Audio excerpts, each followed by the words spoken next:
Hello and welcome back to the channel, welcome back to the vlog, welcome back to Cornwall, welcome back to well, it is a dark day, even if I didn't have sunglasses on, but we are in late autumn. We are about a week and a half from December, from winter. Winter is definitely coming, and it is about 10 degrees Celsius outside, about 19.5 degrees Celsius in the car, which is how I get away with wearing a t-shirt. But wait, there's more. There's always more, because last time we were talking about writing, I'd said I'd been on an Arvin writing course and that I'd written a novel. You can get access to the novel if you go to the website. There's a link there to books, and it is there. It's on Kindle, so I think it's at its lowest price you can possibly get away with on there, just to have a publishing front end for the book itself. I really got to change the cover though. But since the last vlog, I have talked to a couple of people. I've talked to my sister, and I talked to James, who's Cosmic Guppy over on Twitch. And yeah, it's kind of interesting. So I have been writing since the last vlog. I have been using my phone, which is an Android. You can use Android, you can use Apple, but it's got cloud storage, cloud save, so you write, and if you want to pick it up on the PC, you can absolutely do that. And that's kind of what I've been doing. The mobile has allowed me to write in times when I wouldn't necessarily have times, especially in the evening, because don't forget, I go to work for 8 hours a day, come home and do YouTube. So YouTube is absorbing quite a lot of time. There's a dog in the back of that car. So I'm at work, and if there is a little time, so if you're on a break or something, you can straight up get a few sentences or even a couple of paragraphs done. It seems like a nonsensical way of doing it. So in the past, what I've done is I've taken a laptop, a little netbook, and I've taken it to bed with me, because at night I found that it was the best time to write. There's no distractions, there's no people, you don't have to stop writing because someone's driving past outside on a motorbike. It's still, the world is still and calm and dark, and everything shrinks down to you, your bed, and your laptop. And I found that you can rattle off a couple of thousand words quite easily when there are zero distractions. And especially if you're warm and you're comfortable and you have a cup of tea and you just don't have any reason to be anywhere else other than you and the laptop. But that was then. That was when I had time to do that. Now, yeah, with YouTube, I really don't have that much time. And if I want to go and visit family members, if I want to spend time with mum, then writing really comes a distant fourth in everything that's going on in my life, which is a shame, because you really do have to put a lot of effort into writing. It's not an easy thing. If it was, everyone would do it. Everyone can do it, but not everyone does it. Which means that the mobile phone has, as a tool, oh my god, it's so good. So I've been picking away since the last time we spoke, and I've got a couple of thousand words down. It makes sense. I have been going back through and changing sentence orders. So if you have too many of a particular type of word, I've been changing them out. Or if I wanted to use a word and I've previously used it maybe a couple of paragraphs ago, then I'll find a simile for the word previous and then use the word that I actually wanted to use. And I'm trying to keep the writing very clean, very simple, so that anyone reading has an easy job to get through everything.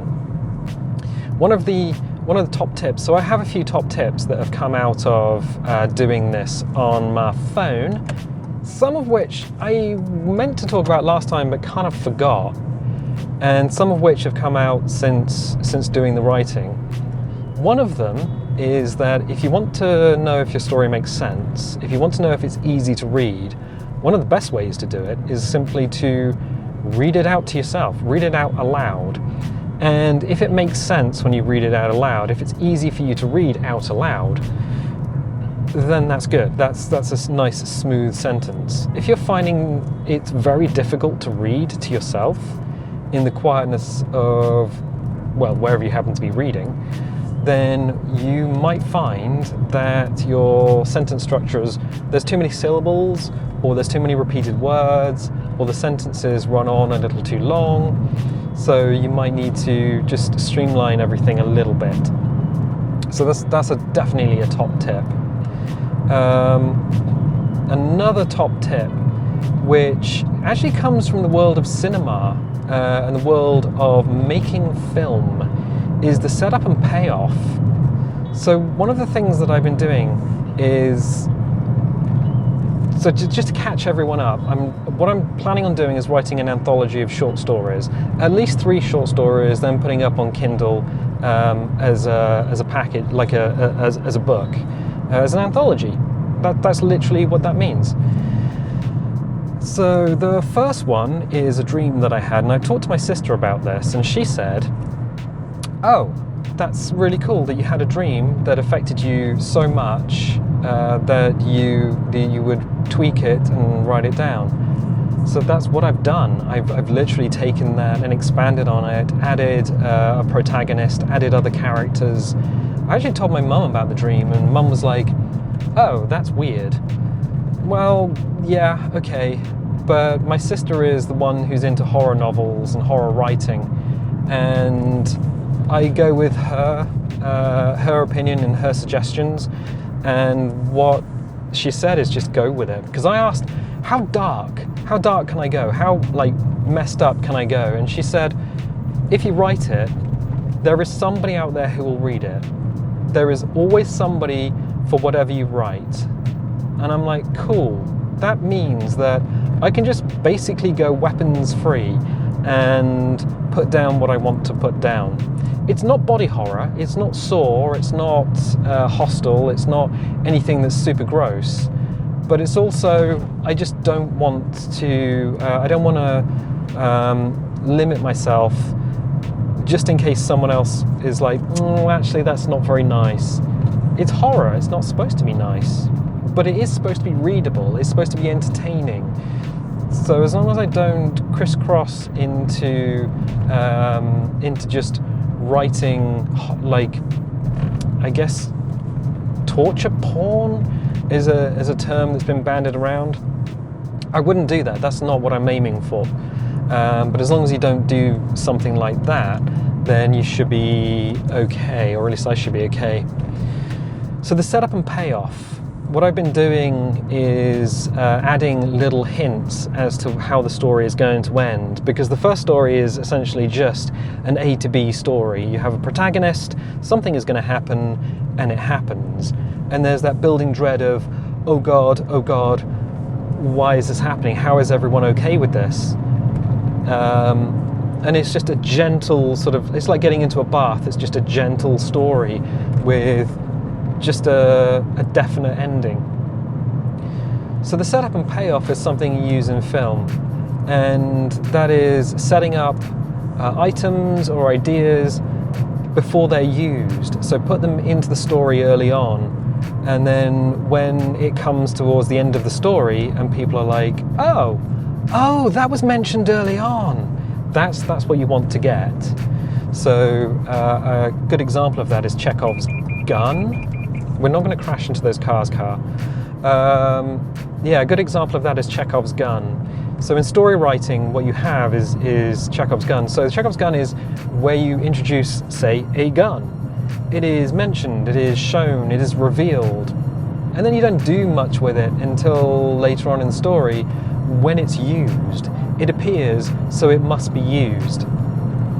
And that is very similar to setup and payoff. You set things up and then you pay them off later on, which is absolutely what we're going to do, or at least what I'm going to do. And I found myself accidentally doing it, maybe on the subconscious level. So it's a case of, how would the story logically go? Because I do like an element of realism in my stories. I don't like, I mean, unless we're going full Ghosts and Goblins, I don't really like bending the rules of reality unless it's called for by the story. So not lazy story writing, because I don't want to do lazy story write, just kind of like throw something in that makes it easier for me to write, but doesn't make sense for the reader. So just having a more realistic story actually adds in a lot of setup and payoff elements for the reader. So just think ahead. And one of the nice things is, I can't really see around these lads. One of the nice things about planning, because I did mention planning before, you do need to do a lot of planning. You need to write down your character names. You need to write down a rough outline of the story. So things that are going to stop you or take time out of writing. Character names. Have them all written down first, and write down a little backstory for each of the characters, just to get you just to help you know your own characters. So if something happens, if you decide, oh, actually I want to take them in this direction, how is the character going to react? If they've got a little backstory, you'll know a little bit more about how they'll logically react. I'm going to have to pull in for this lad. But also names. Names are kind of tricky. So if you want to introduce a character and you don't have a name ready, then you might find yourself looking around a room going, ooh, I need a new, I've just introduced this character and I need a name. What do I call them? Bill, and then you look at a door and say, door. And then you realize Terry Pratchett already did that. So you can't use that name.